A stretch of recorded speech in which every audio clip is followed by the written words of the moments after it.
ಜೈಲಲ್ಲಿ ನರಕ ದರ್ಶನ ಆಗ್ತಾ ಇದೆ ದರ್ಶನ್ಗೆ. ಅದಕ್ಕೋಸ್ಕರ ಮಾನವ ಹಕ್ಕುಗಳ ಆಯೋಗಕ್ಕೆ ಮೊರೆ ಹೋಗಿದ್ದಾರೆ ಈಗ ನಟ ದರ್ಶನ್. ಹಾಸಿಗೆ ದಿಂಬು ಸೌಲಭ್ಯ ಕೂಡ ಪಡೆಯದೆ ನನಗೆ ಯಾವುದು ಕೂಡ ಸರಿಯಾಗಿ ಸಿಗ್ತಿಲ್ಲ ಅಂತ ಹೇಳಿ ಈಗ ಮಾನವ ಹಕ್ಕುಗಳ ಆಯೋಗಕ್ಕೆ ಮೊರೆಯನ್ನು ಹೋಗಿದ್ದಾರೆ. ಕಳೆದ ಬಾರಿ ಆದಂತಹ ಒಂದು ಎಡವಟ್ಟಿನಿಂದ ಎಚ್ಚೆತ್ತುಕೊಂಡಿದ್ದಾರೆ ಈಗ ನಟ ದರ್ಶನ್.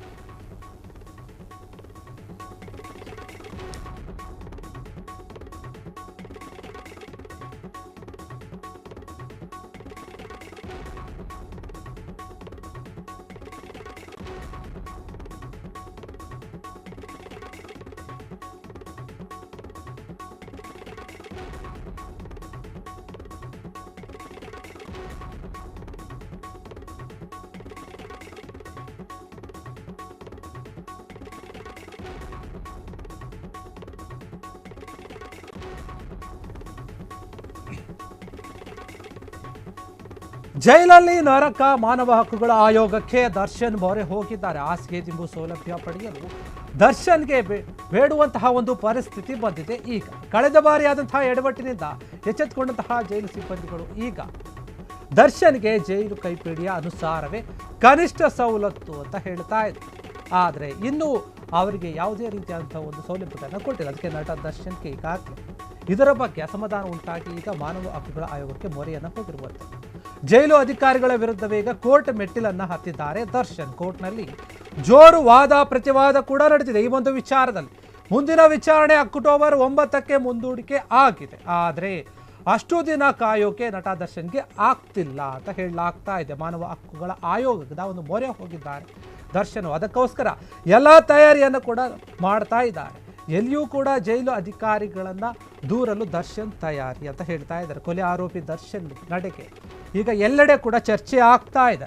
ಏನು ಈ ಹಿಂದೆ ಕೂಡ ದರ್ಶನ್ ಅವರು ಕೋರ್ಟ್ನ ಮೊರೆ ಹೋಗಿದ್ರು. ಜೈಲಲ್ಲಿ ನನಗೆ ಸರಿಯಾದಂತಹ ಒಂದು ವ್ಯವಸ್ಥೆ ಸಿಗ್ತಾ ಇಲ್ಲ, ಕನಿಷ್ಠ ಪಕ್ಷ ಏನು ಕನಿಷ್ಠ ಸವಲತ್ತುಗಳನ್ನು ಕೊಡಬೇಕಾಗಿತ್ತು ಆ ಸವಲತ್ತು ಕೂಡ ನನಗೆ ಕೊಡ್ತಾ ಇಲ್ಲ ಅಂತ ಹೇಳಿ ಎರಡೆರಡು ಬಾರಿ ಕೋರ್ಟ್ನ ಮೆಟ್ಟಿಲೇರಿದ್ರು. ಜೈಲಿನ ಅಧಿಕಾರಿಗಳು ಏನಿದ್ದಾರೆ ಅವರು ನನ್ನ ಜೊತೆ ಸರಿಯಾಗಿ ನಡೆದುಕೊಳ್ತಾ ಇಲ್ಲ, ನನಗೆ ಯಾವುದೇ ರೀತಿಯ ಸೌಲಭ್ಯಗಳನ್ನು ಕೂಡ ಕೊಡ್ತಾ ಇಲ್ಲ, ಕನಿಷ್ಠ ಪಕ್ಷ ಹಾಸಿಗೆ ದಿಂಬು ಆಗಿರ್ಬೋದು, ಅದರ ಜೊತೆ ಮನೆ ಊಟವನ್ನು ಕೂಡ ಕೇಳಿದ್ರು. ಆದರೆ ಕೋರ್ಟ್ ಅವರ ಒಂದು ಮನವಿಯನ್ನು ಸ್ವೀಕಾರ ಮಾಡಿ ಅವರಿಗೆ ಕನಿಷ್ಠ ಪಕ್ಷದ ಒಂದು ಸವಲತ್ತುಗಳನ್ನು ನೀವು ಕೊಡಬೇಕು ಅಂತ ಆದೇಶ ಮಾಡಿತ್ತು. ಆದರೂ ಕೂಡ ಕೋರ್ಟ್ ಆದೇಶದ ಮೇರೆಗೂ ಕೂಡ ಅಲ್ಲಿನ ಅಧಿಕಾರಿಗಳು ಅವರಿಗೆ ಸರಿಯಾದಂತಹ ಒಂದು ವ್ಯವಸ್ಥೆಯನ್ನು ಕೊಟ್ಟಿರಲಿಲ್ಲ. ಕೊಠಡಿಯ ಏನವರು ಕ್ವಾರಂಟೈನ್ ರೂಮ್ ಇತ್ತು, ಅಲ್ಲೇ ಸುಮಾರು ದಿನಗಳ ಕಾಲ ಕೂಡಿ ಹಾಕಿದ್ರು. ಬರೀ 14 ದಿನ ಮಾತ್ರ ಹಾಕಬೇಕಾಗಿತ್ತು, ಅದಕ್ಕಿಂತ ಹೆಚ್ಚಿನ ದಿನ ಅವ್ರನ್ನ ಅದೇ ಕ್ವಾರಂಟೈನ್ ಒಂದು ಸೆಲ್ಲಲ್ಲಿ ಇಟ್ಟಿದ್ರು. ಹೀಗಾಗಿ ನನ್ನ ಜೊತೆ ಜೈಲಿನ ಅಧಿಕಾರಿಗಳು ನಡೆದುಕೊಳ್ಳುವಂಥ ರೀತಿ ಸರಿಯಿಲ್ಲ ಅಂತ ಹೇಳಿ ಅವರು ಕೋರ್ಟ್ನ ಮೊರೆ ಹೋಗಿದ್ರು. ಆದರೆ ಈಗ ಅದಕ್ಕೂ ಒಂದು ಹೆಜ್ಜೆ ಮೇಲೆ ಇಟ್ಟು ಮಾನವ ಹಕ್ಕುಗಳ ಆಯೋಗಕ್ಕೆ ಮೊರೆ ಹೋಗೋಕ್ಕೆ ಮುಂದಾಕಿದ್ದಾರೆ. ಯಾಕಂದರೆ ಇನ್ನೂ ಕೂಡ ನನಗೆ ಜೈಲಿನಲ್ಲಿ ಸರಿಯಾದ ಒಂದು ವ್ಯವಸ್ಥೆ ಸಿಗ್ತಾ ಇಲ್ಲ, ಜೈಲಿನ ಅಧಿಕಾರಿಗಳ ನಡೆ ಏನಿದೆ ಅದು ನಿಜಕ್ಕೂ ಕೂಡ ನನಗೆ ಬೇಸರವನ್ನು ತರ್ತಾ ಇದೆ. ಕೋರ್ಟ್ ಆದೇಶ ಕೊಟ್ಟರೂ ಕೂಡ ನನಗೆ ಈ ರೀತಿಯಾದಂಥ ಪರಿಸ್ಥಿತಿನಲ್ಲೇ ಇಟ್ಟಿದ್ದಾರಲ್ಲ ಇವರು, ಕನಿಷ್ಠ ಒಂದು ಸೌಲಭ್ಯಗಳನ್ನು ಕೊಡ್ತಾ ಇಲ್ಲ ಅಂತ ಹೇಳಿ ಈಗ ದರ್ಶನ್ಗೆ ಬೇಡುವಂತಹ ಒಂದು ಪರಿಸ್ಥಿತಿ ಎದುರಾಗಿದೆ. ಕಳೆದ ಬಾರಿ ಆಗದಂಥ ಒಂದು ಎಡವಟ್ಟಿನಿಂದ ಜೈಲಿನ ಅಧಿಕಾರಿಗಳು ಎಚ್ಚೆತ್ತುಕೊಳ್ತಾರೆ ಏನೋ ಅನ್ನೋಂತ ಕೇಳ್ತಾ ಇತ್ತು. ಆದರೆ ಜೈಲಿನ ಒಂದು ಕೈಪಿಡಿ ಅನುಸಾರವೇ ಏನು ಕನಿಷ್ಠ ಸವಲತ್ತನ್ನು ಕೊಡೋಕೆ ಎಲ್ಲೋ ಒಂದು ಕಡೆ ಹಿಂಜರಿತಾ ಇದ್ದಾರೆ ಅನ್ನೋ ಒಂದು ಮಾತು ಕೇಳಿ ಬರ್ತಾ ಇದೆ. ಇದಕ್ಕಾಗಿ ಈಗ ತನಗೆ ಆಗ್ತಿರುವಂತಹ ಒಂದು ನೋವನ್ನು ಅನ್ಯಾಯವನ್ನು ಸಹಿಸಲಾರದೆ ಮಾನವ ಹಕ್ಕುಗಳ ಆಯೋಗದ ಒಂದು ಮೊರೆ ಹೋಗೋಕ್ಕೆ ಮುಂದಾಗಿದ್ದಾರೆ ನಟ ದರ್ಶನ್ ಅವರು. ಯಾಕಂದರೆ ಜೈಲಿನಲ್ಲಿ ಅವರಿಗೆ ಕಟ್ಟುನಿಟ್ಟಾದ ಕ್ರಮಗಳನ್ನು ಅನುಸರಿಸಲಾಗ್ತಾ ಇದೆ. ಅಲ್ಲಿ ಯಾರು ಅಧಿಕಾರಿಗಳಿದೆ, ಯಾರು ಜೈಲಿನ ಒಂದು ಸಿಬ್ಬಂದಿಗಳಿದ್ದಾರೆ, ಕೆಲವೊಂದು ವಿಚಾರದಲ್ಲಿ ದರ್ಶನ್ ಅವರ ಜೊತೆ ನಡೆದುಕೊಳ್ಳುವಂಥ ರೀತಿ ಸರಿ ಇಲ್ಲ, ಇದರಿಂದ ನನ್ನ ಮನಸ್ಸಿಗೆ ತುಂಬ ನೋವಾಗಿದೆ ಅಂತ ಹೇಳಿ ಈ ವಿಚಾರವಾಗಿ ಅವರು ಮಾನವ ಹಕ್ಕುಗಳ ಆಯೋಗಕ್ಕೆ ಮೊರೆ ಹೋಗೋಕ್ಕೆ ಸಿದ್ಧ ಆಗಿರುವಂಥದ್ದು. ಏನು ಕೋರ್ಟ್ನಲ್ಲಿ ಇದೇ ವಿಚಾರವಾಗಿ ವಾದ ಪ್ರತಿವಾದ ನಡೆದಿತ್ತು. ಆದರೆ ಈ ಒಂದು ವಿಚಾರಣೆಯನ್ನು ಅಕ್ಟೋಬರ್ 9ಕ್ಕೆ ಮುಂದೂಡಲಾಗಿದೆ. ಆದರೆ ಅಲ್ಲಿ ತನಕ ಏನು ಇವತ್ತು 1ನೇ ತಾರೀಕು, 9ನೇ ತಾರೀಕು ಅಂದರೆ ಇನ್ನೂ 8 ದಿನ ದರ್ಶನ್ ಅವರು ಕಾಯಬೇಕಾಗುತ್ತೆ ಈ ಒಂದು ವಿಚಾರಣೆಗೆ ಏನು ಆದೇಶ ಬರೋಕ್ಕೆ. ಅಲ್ಲಿವರೆಗೂ ಇವರು ತಡ್ಕೊಳ್ತಾರೆ, ನನ್ನ ಕೈಲಿ ಆಗಲ್ಲ ಅಂತ ಹೇಳಿ ಹೇಳ್ತಾ ಇರುವಂಥ ಅಲ್ಲಿವರೆಗೂ ದರ್ಶನ್ಗೆ ತಡ್ಕೊಳ್ಳೋಕ್ಕೆ ಹೇಗಾಗುತ್ತೆ? ಯಾಕಂದರೆ ಇಷ್ಟು ದಿನ ಆಗಾಗಲೇ ತಡ್ಕೊಂಡು ಬೇಸತ್ತು ಹೋಗ್ಬಿಟ್ಟಿದ್ದಾರೆ, ರೋಸ್ಕೊಂಡು ಹೋಗ್ಬಿಟ್ಟಿದ್ದಾರೆ ಜೈಲಿನ ಅಧಿಕಾರಿಗಳ ಒಂದು ನಡೆಯಿಂದ. ಅವರು ಏನು ನಾನು ಸರಿಯಾಗಿ ಸೆಲ್ಲಿಂದ ಹೊರಗಡೆ ಬಿಡ್ತಾ ಇಲ್ಲ, ಓಡಾಡೋಕ್ಕೆ ಬಿಡ್ತಾ ಇಲ್ಲ, ಹಾಸಿಗೆ ದಿಂಬು ಕೊಡ್ತಾ ಇಲ್ಲ, ಮನೆ ಊಟ ಕೂಡ ಕೇಳಿದೆ, ಆದರೆ ಅದು ಅಂತೂ ಅದ್ರ ಬಗ್ಗೆ ಮಾತೇ ಇಲ್ಲ.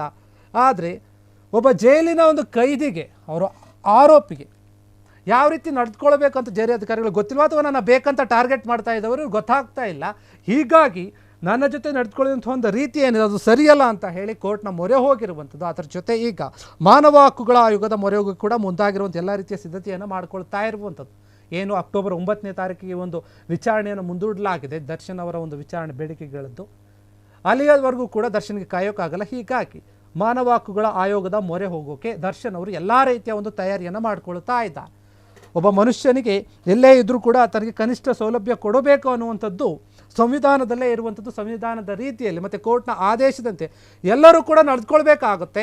ಆದರೆ ದರ್ಶನ್ ವಿಚಾರದಲ್ಲಿ ಯಾಕೆ ಈಗ ಆಗ್ತಾ ಇದೆ, ನನ್ನ ವಿಚಾರದಲ್ಲಿ ಯಾಕೆ ಈಗ ಮಾಡ್ತಾ ಇದ್ದಾರೆ, ಜೈಲಿನಲ್ಲಿ ನಾನು ನಿಜವಾಗ್ಲೂ ಕೂಡ ನರಕದ ಒಂದು ದರ್ಶನ ಆಗ್ತಾ ಇದೆ, ನರಕ ಆಗಿಬಿಡ್ತಿದೆ ನನಗೆ ಜೈಲು, ನನಗೆ ಇರೋಕ್ಕಾಗ್ತಾ ಇಲ್ಲ. ಈ ಹಿಂದೆ ಕೂಡ ವಿಚಾರಣೆಗೆ ಹೋದಾಗ ಜಡ್ಜ್ ಮುಂದೆ ಅವ್ರು ಕೈ ಮುಗಿದು ಬೇಡ್ಕೊಂಡಿದ್ರು, ಕಣ್ಣೀರು ಕೂಡ ಹಾಕಿದ್ರು, ನನಗೆ ಬೇಕಾದ್ರೆ ವಿಷಯ ಕೊಟ್ಟುಬಿಡಿ, ನನಗೆ ಸತ್ತೋಗ್ಬಿಡ್ತೀನಿ, ನನಗೆ ಈ ಒಂದು ಕಷ್ಟ ಸಹಿಸೋಕ್ಕಾಗ್ತಾ ಇಲ್ಲ, ಈ ಒಂದು ವಿಪರೀತ ಯಾತನೆ ಏನಿದೆ ನನ್ನ ಜೈಲಲ್ಲಿ ಇದು ಅನುಭವಿಸೋಕೆ ಆಗ್ತಾ ಇಲ್ಲ ನನ್ನ ಕೈಯಲ್ಲಿ, ಜೈಲಿನ ಅಧಿಕಾರಿಗಳು ಕೂಡ ನನ್ನ ಜೊತೆ ಸರಿಯಾಗಿ ನಡೆದುಕೊಳ್ತಾ ಇಲ್ಲ, ಯಾವುದೇ ರೀತಿಯ ಕನಿಷ್ಠ ಸೌಲಭ್ಯಗಳು ಇಲ್ಲದೆ ನಾನು ಹೇಗಲ್ಲಿರಲಿ, ಹೀಗಾಗಿ ನನಗೆ ಆಗ್ತಾ ಇಲ್ಲ, ನನಗೆ ವಿಷಯ ಕೊಟ್ಬಿಡಿ ಸ್ವಾಮಿ, ಬೇಕಾದ್ರೆ ನಾನು ಸಾಯ್ತೀನಿ ಅಂತ ಈ ರೀತಿಯಾಗೆಲ್ಲ ಮನವಿಯನ್ನು ಮಾಡಿದ್ರು, ಕಣ್ಣೀರನ್ನು ಹಾಕಿದ್ರು. ಆಗ ಮನವಿ ಮಾಡಿದಾಗ ಕೋರ್ಟ್ ಆದೇಶ ಕೊಟ್ಟಿತ್ತು, ಓಕೆ ಇವರಿಗೆ ಕನಿಷ್ಠ ಸೌಲಭ್ಯಗಳನ್ನು ಕೊಡಿ, ಏನು ಎಲ್ಲ ಕೈದಿಗಳಿಗೆ ಏನು ಕೊಡ್ತೀರೋ ಅದೇ ಸೌಲಭ್ಯಗಳನ್ನು ಇವ್ರಿಗೂ ಕೂಡ ಕೊಡಿ ಅಂತೇಳಿ ಆದೇಶವನ್ನು ಕೊಟ್ಟಿತ್ತು. ಆದರೆ ಆದೇಶ ಕೊಟ್ಟರೂ ಕೂಡ ಇದುವರೆಗೂ ಕೂಡ ಅವ್ರಿಗೆ ಯಾವುದೇ ರೀತಿಯಾದ ಒಂದು ಸೌಲಭ್ಯಗಳು ಸರಿಯಾಗಿ ಸಿಗ್ತಾ ಇಲ್ಲ. ಹೀಗಾಗಿ ದರ್ಶನ್ ಅವರು ಈಗ ಒಂದೆಜ್ಜೆ ಮುಂದಕ್ಕೆ ಇಟ್ಟು ಮಾನವ ಹಕ್ಕುಗಳ ಆಯೋಗದ ಒಂದು ಮೊರೆ ಹೋಗೋಕ್ಕೆ ಮುಂದಾಗಿದ್ದಾರೆ. ಅದಕ್ಕೆ ಎಲ್ಲ ರೀತಿಯ ಒಂದು ತಯಾರಿಯನ್ನು ನಡೆಸ್ಕೊಳ್ತಾ ಇದ್ದಾರೆ. ಏನು ಮುಂದಿನ ಅಂದರೆ 9ನೇ ತಾರೀಕುವರೆಗೆ, ಅಕ್ಟೋಬರ್ 9ನೇ ತಾರೀಕುವರೆಗೆ ವಿಚಾರಣೆಯನ್ನು ಮುಂದೂಡಲಾಗಿದೆ. ಅಲ್ಲಿವರೆಗೂ ಕಾಯುವಷ್ಟು ಪೇಷನ್ಸ್ ನನಗಿಲ್ಲ, ಹೀಗಾಗಿ ನಾನು ಮೊರೆ ಹೋಗ್ತೀನಿ, ಮಾನವ ಹಕ್ಕುಗಳ ಆಯೋಗ ಏನದಕ್ಕೆ ಮೊರೆ ಹೋಗ್ತೀನಿ ಅನ್ನೋದಕ್ಕೆ ಅಂತ ಎಲ್ಲ ರೀತಿಯ ತಯಾರಿಯನ್ನು ಮಾಡ್ಕೊಳ್ತಾ ಇದ್ದಾರೆ ದರ್ಶನ್ ಅವರು. ದರ್ಶನ್ ಅವರ ಒಂದು ಪರಿಸ್ಥಿತಿ ಎಲ್ಲಿಗೆ ಬಂದಿದೆ ಅಂದರೆ ಈಗ ಹೇಳುವುದು ಆಯಿತು, ಕೇಳುವುದು ಆಯಿತು, ಈಗ ಬೇಡುವಂತಹ ಪರಿಸ್ಥಿತಿಗೆ ಬಂದಿರುವಂಥದ್ದು. ಆರ್ಡ್ರ್ ಮಾಡೋ ಲೆವೆಲ್ಲಲ್ಲಿದ್ದರು, ಏನು ಹೇಳಿದ್ರು ತಂದುಕೊಡೋ ಅಂತ ಜನಗಳು ಸುತ್ತಮುತ್ತ ಇದ್ದರು. ಅವರು ಒಂದು ಸಲ ಕಣ್ಣಿಂದ ತೋರಿಸಿದ್ರೆ ಸಾಕು, ಅದೆಲ್ಲವೂ ಕೂಡ ಅವ್ರ ಮುಂದೆ ಬರ್ತಾ ಇತ್ತು. ಅಂತಹ ಪರಿಸ್ಥಿತಿಯಲ್ಲಿದ್ದಂತಹ ವ್ಯಕ್ತಿ ಈಗ ಕನಿಷ್ಠ ಹಾಸಿಗೆ ದಿಂಬು ಕೊಡಿ ಸ್ವಾಮಿ ಅನ್ನುವಂಥ ಒಂದು ಬೇಡಿಕೊಳ್ಳೋ ಪರಿಸ್ಥಿತಿಗೆ ಬಂದು ನಿಂತ್ಕೊಂಡ್ಬಿಟ್ಟಿದ್ದಾರೆ. ಅಷ್ಟರ ಮಟ್ಟಿಗೆ ಅವರ ಪರಿಸ್ಥಿತಿ ಇದೆ ಈಗ ಜೈಲಿನಲ್ಲಿ. ಹೀಗಾಗಿ ಅವರಿಗೆ ಅದು ಸಹಿಸೋಕ್ಕಾಗ್ತಾ ಇಲ್ಲ. 2-3 ಬಾರಿ ಕೋರ್ಟ್ನ ಮೊರೆ ಬಂದಿದ್ರು, ನನಗೆ ಸೌಲಭ್ಯಗಳನ್ನು ಕೊಡಿ ಅಂತ. ಕೋರ್ಟ್ ಆದೇಶ ನೀಡಿದ್ರು ಕೂಡ ಅಲ್ಲಿನ ಜೈಲಧಿಕಾರಿಗಳು ತಕರಾರು ಮಾಡ್ತಾ ಇದ್ದಾರೆ, ಯಾಕೋ ಹಿಂದೇಟು ಹಾಕ್ತಾ ಇದ್ದಾರೆ. ಇವರ ಹತ್ರ ನಡ್ಕೊಳ್ಳುವಂಥ ರೀತಿ ಯಾಕೋ ಬದಲಾಗ್ತಾ ಇದೆ, ಎಲ್ಲ ಕೈದಿಗಳಿಗೂ ಬೇರೆ ರೀತಿ, ನನಗೆ ಮಾತ್ರ ಯಾಕೆ ಈ ರೀತಿ ಅನ್ನೋ ರೀತಿಯಲ್ಲಿ ಕ್ವಶನನ್ನು ಮಾಡ್ತಾ ಇದ್ದಾರೆ ಜೈಲಿನ ಅಧಿಕಾರಿಗಳು ಏನಿದ್ದಾರೆ ಅವರನ್ನು ದೂರೋಕ್ಕೆ ದರ್ಶನ್ ಅವರು ಈಗ ಮುಂದಾಕಿದ್ದಾರೆ. ಅವ್ರ ಮೇಲೆ ಯಾವ ಆರೋಪವನ್ನು ಅವರು ಮಾಡ್ತಾ ಇದ್ದಾರೆ, ಸರಿಯಾಗಿ ನಡೆದುಕೊಳ್ತಾ ಇಲ್ಲ ಅಂತ. ಹೀಗಾಗಿ ನನಗೆ ಬರಬೇಕಂತ ಒಂದು ಸೌಲಭ್ಯಗಳಿದೆ, ಅದನ್ನು ಕೊಡ್ರಿ ಅಂತ ಹೇಳಿ ಈಗ ಮಾನವ ಹಕ್ಕುಗಳ ಆಯೋಗಕ್ಕೆ ದರ್ಶನ್ ಮೊರೆ ಹೋಗ್ತಾ ಇರುವಂಥದ್ದು. ಜೈಲಲ್ಲಿ ಆಗಿರುವಂತಹ ಒಂದು ಘಟನೆಗಳು ಏನಿದೆ ಎಲ್ಲ ವಿಚಾರದ ಬಗ್ಗೆ ಈಗ ದರ್ಶನ್ ಅವರು ಮೊರೆ ಹೋಗಿದ್ದಾರೆ ಮಾನವ ಹಕ್ಕುಗಳ ಆಯೋಗಕ್ಕೆ. ಕ್ಷಣ ಕ್ಷಣದ ಸುದ್ದಿಗಳಿಗಾಗಿ ಫ್ರೀಡಂ ಟಿವಿ ಸಬ್ಸ್ಕ್ರೈಬ್ ಮಾಡಿ, ಲೈಕ್ ಮಾಡಿ ಹಾಗೂ ಫಾಲೋ ಮಾಡಿ. ಹೊಸ ಸುದ್ದಿಗಳ ನೋಟಿಫಿಕೇಶನ್ಗಾಗಿ ಬೆಲ್ ಐಕಾನ್ ಮೇಲೆ ಕ್ಲಿಕ್ ಮಾಡಿ.